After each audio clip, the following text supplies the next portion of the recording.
So now that we've got the wing pieces welded in, the next step is to flip this sucker over, and we're going to want to put a weld all the way down the inside of the face here, where it attaches to the side plate on both sides.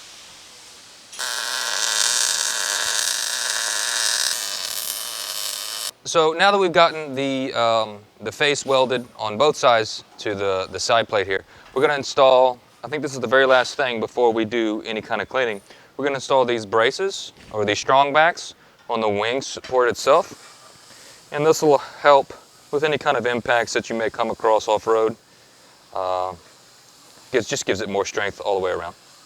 So the idea is that you're just going to follow this line that you see here, this bend line here, and end up putting this in the corner, welding it to the side plate there, and then stitch welding it. But you want to weld anywhere where you see metal contact, you want to weld it the whole way. Now we've essentially finished all of the smaller pieces, getting them welded in, and the next thing we need to do is clean the bumper. Our talented fabricator, Austin, here is going to show you the best way possible to get this cleaned before we put our shackle mounts in, and eventually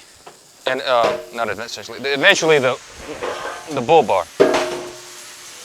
So now we're in the most important part of the entire build, in my opinion, and that is the beautification process. And what that entails is grinding down all of your weld marks and all of your edges so that it all comes together nice and clean. And the best way to do that is, I mean, I'm not trying to preach to the choir, but as these flap discs spin, you want that to roll off the edge. You don't ever want to roll onto the edge that you're trying to grind, because you'll end up digging into it. So just make sure you roll off the edge of every one. You want to clean it until it's just even with the face of the bumper, and then you want to stop.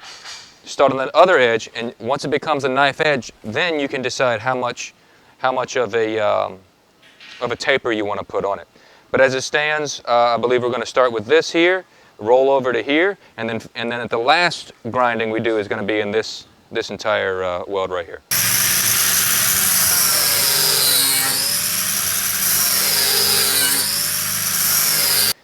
Okay guys, we have gotten the entire bumper cleaned. When I say we, I mean him. I didn't do anything.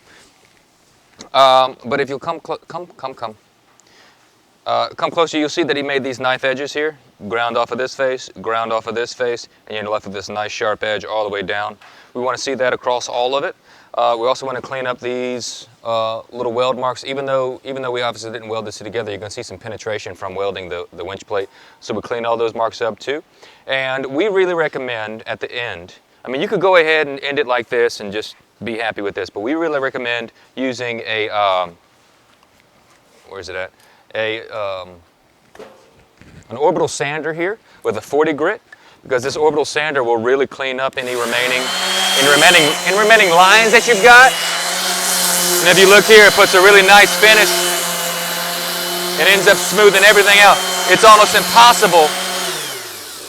impossible to ruin anything using one of these pads. So these sharp corners that you've made, you can actually level them out a little bit with this grinding pad. I know everybody doesn't have one of these, so you can do your best to get it just right with the flap disc that we've included. But we do really recommend this. It evens out the entire face of the bumper and makes for coating it with whatever you're going to coat it, make look nice and even. Okay guys, so now you can see hopefully how well this DA sander does to even out all your imperfections, all your grind marks, even high lows. It'll help you see that, and it'll actually take it out if you're patient with it. So doing it that way will guarantee that you've got the best finish possible whenever you go to coat this thing with paint, spray paint, powder coat, it doesn't matter. You do want to get all those grind marks out because they will show up. So after we finish all that, we've only got two more things left to do. That would be to put our shackle mounts in, get those set and welded, and also if you elect for the bull bar, to go ahead and get that put on as well. But we can get that set in place after we try it on the truck for the very last time. So Austin, come on over here and show us how to get these shackle mounts in. And also guys, we recommend when you get your shackle mounts, it's going to be finished just from the laser.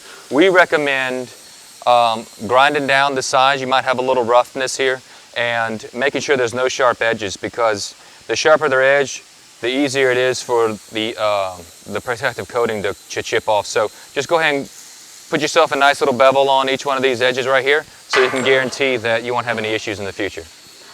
So Austin, take us through how you get this, what you're looking for. Square. Use your square that Austin has. All right guys, so the idea with these shackle mounts here is that they're supposed to fit, not straight, obviously that doesn't work, but they're going to take up the entire length of this, and you'll notice this one corner here, it's going to slip past this lip here, slip past this point, and sit directly onto the winch tray itself. If you come in here, you see that? See how the winch tray is just kind of sitting there? Yeah. So this sits right in that winch tray and just leans back into here. And what you want to do is take your square. You want to take your square. Use your square, make sure that this is perpendicular to the face of the bumper, and just get it tacked. You can just use 2 tack spots, but don't tack it in the middle. That's going to ruin your weld, obviously. You want a nice clean weld here and here and here. And once we're done with that, tacking both sides and getting these set in place, we'll flip it over, get it tacked or welded to the back side of the frame plate or the winch mount so that we have a full weld through shackle mount.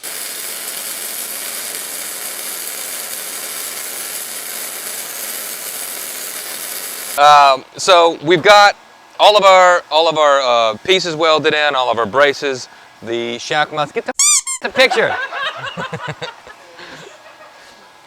So we've got everything cleaned, everything welded out, all of our side pieces, all of our shackle mounts, all of our braces and everything. The last piece, if you wanted to, was to do the bull bar. But let's go ahead and try it on the truck first before we get the bull bar set in place so that you can put it exactly where it needs to go. So we've got our finished bumper on the Tacoma now, and the last piece of the puzzle is to get this bar placed so that we have enough room to make a weld around the front, but we're also not running into the plastic that's still there. My advice, if you come look a little close here, you're going to see this bend line, and that's caused by the machinery that actually bends the faces of our material. If you line the front of this bull bar up with that bend line, that's going to put you pretty much where you need to be front to back so that you can get a nice weld on here, because you don't want that weld hanging off the front of the face. That's going to look terrible. So we want to put it far enough back so we can get a weld around this hoop without it hanging off the front, but you also don't want it to interfere with your plastics, because we're still going to have our piece of edge trim in here to make this look real nice, so you don't want that to interfere. As far as the rest of it goes, you just want to make sure it's even side to side. So you're going to have to take a measurement from here to here and from here to here. And once you find where you like your bull bar to be, just go ahead and tack it in place on the outside edges of each of the bull bar, because we're going to use that tack as a starting point to run across the inside on both ends. Or you can leave it off completely. It's up to you. So in order to place this bull bar, what we're going to do is, if you can see this bend line here on the material from the machines that bent the face, we want to put the front of the bull bar right on that bend line, and we're going to measure side to side from this edge to this edge. It should be right about 3 1/8 on each side. You just want to make sure that your bull bar is centered. Obviously you don't want it to the left or right. So I've already got this positioned pretty well. If Austin will come and tack it in place, that'd be ideal. Perfect. And just to make certain, we're going to go ahead and do another measurement on the edge here, right at 3 1/8.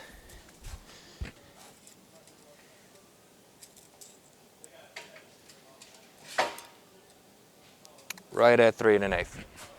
Using your square that you used earlier, go ahead and set your height of one side of your bull bar here, and just make sure that we've got the same height on the other side, because you don't want this to be cockeyed, obviously, whenever you get it mounted. And like I said, a single blade width of the cutting wheel that we use can cause it to be discrepant. No, can cause it to be not straight. So just a single blade width can cause quite a bit of difference in side to side. So it's very difficult to remedy before you get it welded in, very difficult to fix after it's welded in. So just go ahead and make sure that everything is correct side to side and verify your measurements again. And once you're done, we can finally pull the bumper off for the very last time, get this hoop welded up all the way around, and get her painted. All that's pretty much left to do is to weld up this bull bar and also to finish welding in our pad eyes to the side plates here so that they have the best strength possible.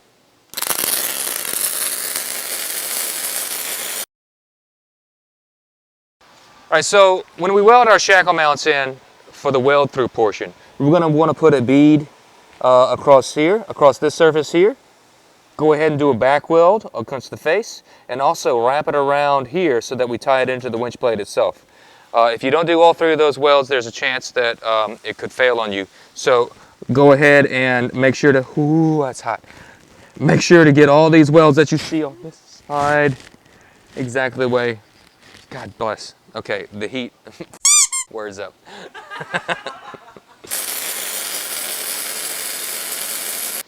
All right, the final thing that we have to do is if you plan on running a light bar, we need to finish out these light bar mounting brackets. So we're gonna have a 3/8 weld nut popped in there right there on each one of those.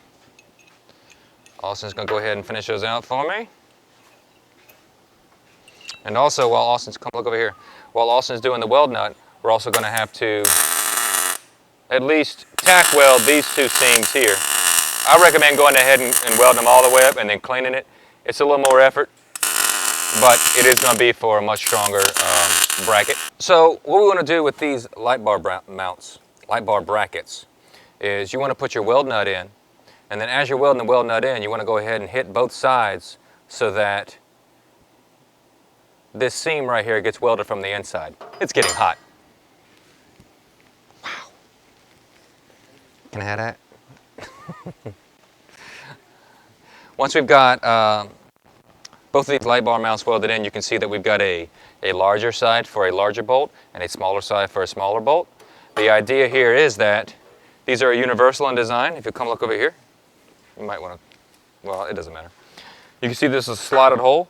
The idea is that this light bar mount can slide in and out of this hole for whatever width light bar that you've got. So no matter where you get it from, whether it's got a large bolt or a small bolt, you'll be able to use these or flip them around one way or another. So if you've got large bolts, that's how they go. If we've got small bolts, that's how they go. And with these slotted holes on top of the bumper, using that 3/8 button head that we provide, you'll be able to position these anywhere you want and pretty much fit any kind of 20-inch light bar that you can imagine.